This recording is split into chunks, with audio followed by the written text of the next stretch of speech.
IDPS, c'est bon. IDPS, viva. Viva. Et tout le monde est bandit pour avoir au bandit.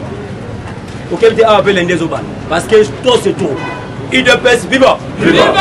IDPS, viva. Viva. On n'a pas encore l'État ici à perdre. Ah oui, bagarre. Parce que tout le monde dit, toi c'est trop. Oui. Toi c'est trop. Oui. Parce que c'est ce qu'on est. Nebi Sabino. Tant que l'on peut tambour, n'a pas sauté de moutons, ni on soya des chimans. Autant mon député, tu as eu des pèses. Ton tambour, il presque va combattre Bellet. Par-ci, par-là. Je vous dis, ce n'est pas 30%. C'est moins de 15%. 5% derrière. C'est bêtise. Et ça lit qu'on salit l'image à chef de l'État. Ça nous reste 3 ans. Une année, c'est pour les campagnes électorales. Quel est le bilan où le chef de l'État a représenté devant la population? IDPS vivant. IDPS vivant. Les rôles de la population, ça joue souvent sur le plan international.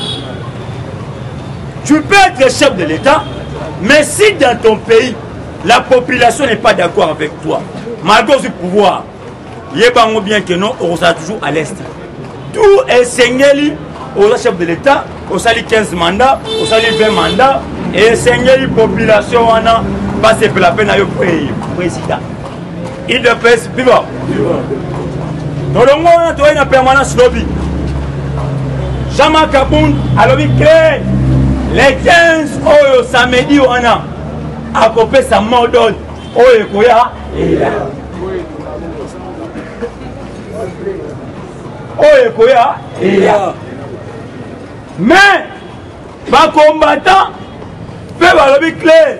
Les 15 de Goya. Mais si on a des combattants comme Bougoumès, va suspendre 8 Bougoumès. Na 8 Bougoumès, on a IDPS, c'est bon. IDPS, c'est bon. Chantilly Mobila, on a Konzamboka, on a FCC, on a obéir en côté. Ce qu'on y a, Chantilly Mobila, aligné à la Sabissoni, qui est bangonne, base spéciale. Par rapport à Bissot, tous allés dans le pouvoir en place, c'est-à-dire quoi? Il y a un seul, va suspendre, mais Jacob, pour le moment, a comme une titulaire. IDPS, IDPS, donc on a un seul, titulaire en seul, à Zagim de FCC. On t'a remplacé pour le moment, c'est Jacob. Nous avons mis titulaire en seul. Mais on a un galem, c'est notre, va suspendre. Bachele Kinaï, Achele Kinaï, T'as degré. Oui, gouverneur. Oh, Chantilly, à suspendre. Oh, pour l'année, Makin Bopet. Kin Bopet, Chantilly, Zoba, à Koki, à Moté. IDPS, c'est bon. À Komiko Panza. Ils allaient faire mon message après les 15 février. Après le 15 février, je m'adresse à Chantilly Ngobila.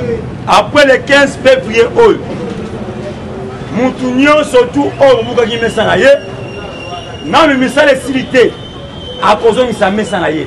Et puis Chantilly Ngobila, parce que ça lit, il est très bien.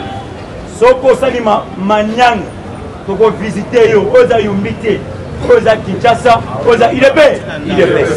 IDPS, c'est bon. Et ça, message, avec Clément Ngobila.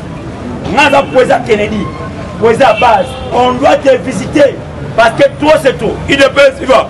IDPS, il va. Kabila, quand tu bouclé, depuis c'est Kinga tu bouclé la FARDC. Depuis c'est. Et ça bouclé. C'est 3 bataillons avec bien armés bouclés avec Ngakati depuis l'OPI. Parce que là, depuis l'OPI Ngakati. Va boucler en haut. Maintenant, va prendre un à 0,1. Va comme le colongo la vidéo que tu es dans la carte. N'a pas ni nous va lion c'est va ni nous. Comme dire que le pour évacuer le lac carte la tombe le. Nous va prendre un sur tombe on va 0,1 va dire que non. Ah va pas laisser. Va ni pour évacuer le lac carte. Il peut c'est bon.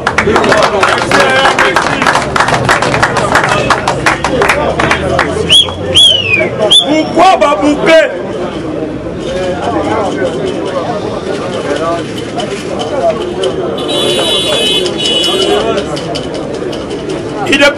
c'est vivant.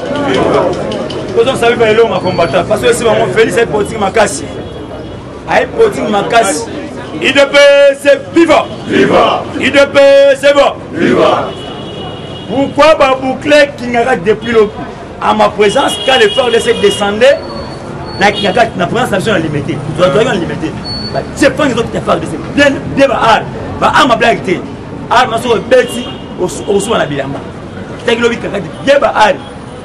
Pourquoi la République, si hiérarchie la République, Batina qui bagarre républicain, on va dire à mon Konzamboka, Balongo va armer tout ça qui n'a chelem. Zoga Kabila qui n'a pas armé la chelem, n'a pas char de combat sous coulisses. Mbalamongo va yo kalikolo et bengi. Babi président attention. Moutona nous mandou que sinon t'es esali. À l'époque le Mbalamongo baga penser va koti ba saboter chelem, balongoli tout, parce que on a kanchach. Au moins je vous parle qui n'a qu'à depuis lobby boucler la part de ces balongoli na balion parce que comment on va plus que la psycho. Bah c'est la mode de hiérarchie comme ça, pas pour les gars, tout ce que c'est la mode. Il ne pèse pas. C'est souvent la mode pour mettre un moment la carte kuna, on va ça va faire beaucoup. C'est ça la politique. La politique c'est le rapport de force. Quand on a besoin de pèse nous ça commence. Nous bandango pour nous montrer la face à monde entier clairement combattant que Kabila Abou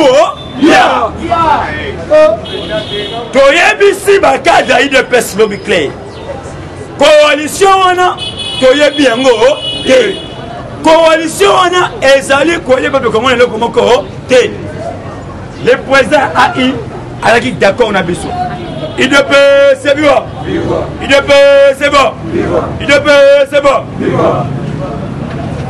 ministre belge la ministre belge yoka sikoyo et le Coro est en sous police. Président de la République, président Félix Batouni n'a pas décidé au monde. À l'objet, moi j'avais déjà livré Kabila déjà auparavant la de la Kala. Mais ce qu'il y a, Parlement wana. Parlement wana et Sengeli ko panza yango. To panza Parlement le 15 février samedi. Le 15 février. Parce que Félix a Gokabas, ceux qui agenda chef de l'État et qu'on a rempli les 15 aux nations de stade. Mais ceux qui ont rempli, aïe, bien, que Kuna, moi que pays, et puis nous avons un message qui est limité. À part limité. IDPS c'est vivant. IDPS c'est bon. IDPS c'est bon. Bah il faut remarquer Kabila na GLM. Même voire même n'a militaire. Voire même n'a militaire rwandais. Au moins je vous parle, il y a 25 arrêtés na niveau ya Kanchach. Bah na Kanchach. Quand vous banam baga pour ces bakay pour Israël bakay kuna ba trouver il y a des Rwandais na GLM. Bakangina ba Rwandais wana bakina bango na boloko ya kati na ba arme tout balongo ba arme nyo ne lobi bazi 3 bataillons bazi 3 bataillons FARDC ba bi siko awa bokele ko boucler ngakati siko numéro 1 wana wana 5 colonel oyo bache wana oyo zabi ko tout pour ça wana 3 bataillons wana a ça na contact na base oyo à 7 km. Il y a pas américain. Na base on va songo boza la wana bien sûr de contrôler entrer na sortir ba on na kati. Parce que ba tini ba nagi 25 militaires na kati. Ba ko na kati ba ko évacuer ba ngando ba ke bilo ba mitemi ko tsel kuna ba misa bilo ko nyonso no ba ko mbola. So ba la mode tu vas bien ba tu ba na ko nyonso ba tu mazamba tu ba tu mazamba zamba. Alors, c'est la mode de l'élo. On va appeler ça la mode de l'élo. N'est pas mort à l'autre. Bien. Kabila, moi je vous parle. Kabila n'est plus Kabila n'a pas Congo. C'est là où il passe la nuit. Na chez les Makimi a passé une à Congo. les plus d'informations, Kabila passe la nuit, pas Congo. Ah, la question c'est sont pas Congo. Depuis, et puis Kabila déjà, alors n'a pas Congo, là où il passe la nuit. Maintenant, Awa, et Tikali Sikoyo, Biso Sikotomi se prendre en charge, histoire d'Angobila, histoire de Chantini, histoire de FCC, histoire de tout à bout. Vous allez déterminer cette fois-ci. Tolobi clair, accord mon côté, alliance mon côté, coalition mon côté, et Koki Kokabola Bisoto, et pour empêcher l'intérêt général congolais. Sauf que ça vaut mieux accord et si la coalition est panzana, mais le peuple congolais a mis ses retours. C'est retrouvé. Ah, en combattant, il faut remarquer que Jeannette est qui m'a l'embongo. Na Némi, Bakangi Bango, na Fontier, Némi, na Jeannette na Maleta là. Bakangi Bango, Baboloke Bango. Bafouiller Bango, Némi na Jeannette, qui m'a l'embongo là. En tout cas, tu peux te dire China, sinon on en a fait. Mon salaire de comment il était solo. Ah, ça, c'est Chadari. Et bien, Némi na Jeannette. Bien Maleta là, Bazobim. Directement, Beni Bakangi Bango Bino Papa. Bokoki Mate Balobi Moutounyo, surtout na Kinshasa. Moutounyo Bimaza, Azazui. Bon, moi déjà, et il y a un niveau de présidence. Bataille c'est une affaire. Il y a 21 millions de dollars. 21 millions de dollars. Il est payé, c'est bon. Mtalamuka a aussi information. Bokoda. Odaye, vous avez vu notre cette épisode avec toi. Comme nous sommes en Mambo. Comme nous sommes en Mambo. Tu as vu comment vous poussez votre backen. Il y a honte de venir pour pousser. Il y a honte de venir. Il est payé, c'est bon. Il est payé, c'est bon. Baxo Bandi. Oh, non, nous sommes à Bokodaye. Nous sommes à Musika. Il est au Langa pour m'y tenir en local. Il est payé, c'est viva. Il est payé, c'est bon. Lélo, réunion. Il y a un président Nyons au Parlement debout. Hors de route la présence de la République. Combattant, je suis qu'à 7 000 francs. Il est payé, c'est bon. Moustapha Sengeli a représenté Miyake à la réunion à Lélo. Ils ont très nécessaire. Réunion la présidence, tous les présidents du Parlement debout, Lélo, réunion, dans la quelque part, dans la limité. Quelque part, on a compté à centrement sur le Bakala. Et c'est là que vous allez voir, vous allez voir, on a un ciment à on a Robin Gayo, on a vous allez pourquoi nous allons destiner pour les 15. Les 15 jours, vous allez mobiliser par-ci par-là. Par consigner sur le Sibiso, tu vas mobiliser à Batou, tu vas passer à la Batou, vous allez Parlement debout. Donc, Parlement debout, par considérer que c'est ma casse au niveau de présidence, il y a un homonyme. Le président de la République a dit que tout le monde est famille secrète. Par rapport au Kabiso, on va dire les 15. Les 15, vous allez déterminer. Les gars, vous allez déterminer parce que toi c'est trop. Il ne peut. C'est bon. Kinga Kati. Tolo Bango Sikoyo. Kinga Kati. Le dossier est bimina Kati. Combien de dossiers? Et belé. Kuna Balobinin. Zoka.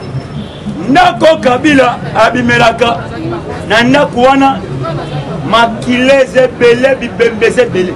Il y a des corps squelettes mikou na mikou. C'est là où Kabila abomaka mwana ngo quelque chose à mwasi na ndako wana. Abomaki papa Wemba na ndako wana. Papa Wemba afaka na Côte d'Ivoire. Ko na ye baya na wa na parler que ba seke comme copine. Il ne peut, c'est bon. Il ne peut, c'est bon. Papa Wemba a Koupaka.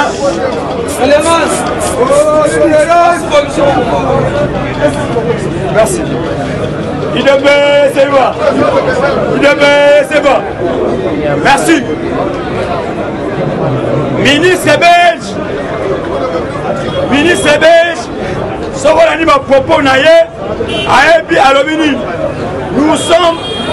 nous sommes venus nous sommes venus précisément pour la sécurité et puis intérêt général de la population congolaise. Alors, ceux qui au privé,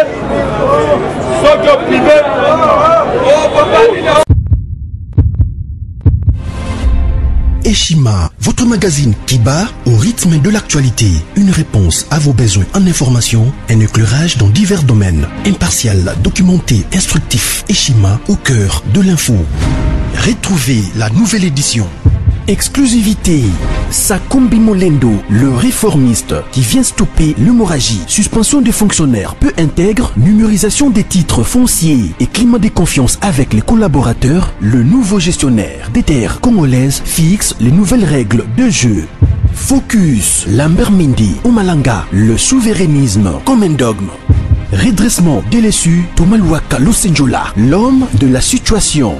Dossier Eshima, fini les vacances, vive les rentrées. De la politique au judiciaire, en passant par les scolaires, les derniers trimestres de l'année 2019 en RDC est décoiffant. Économie, BCC, un cadre des rétrocommissions et détournements à passer au peine fin. Découverte, Claude Ibalanki et Colomba, les coordonnateurs du MNS au centre de l'action de Félix Tshisekedi dans le Grand Lac. Les dialogues et pourparlers en RDC qu'en tire le peuple. Tubaou, la clé de la mythologie kassaïenne. Retrouvez l'intégralité du magazine Eshima dans les kiosques. Eshima Magazine, un nouveau standard d'information.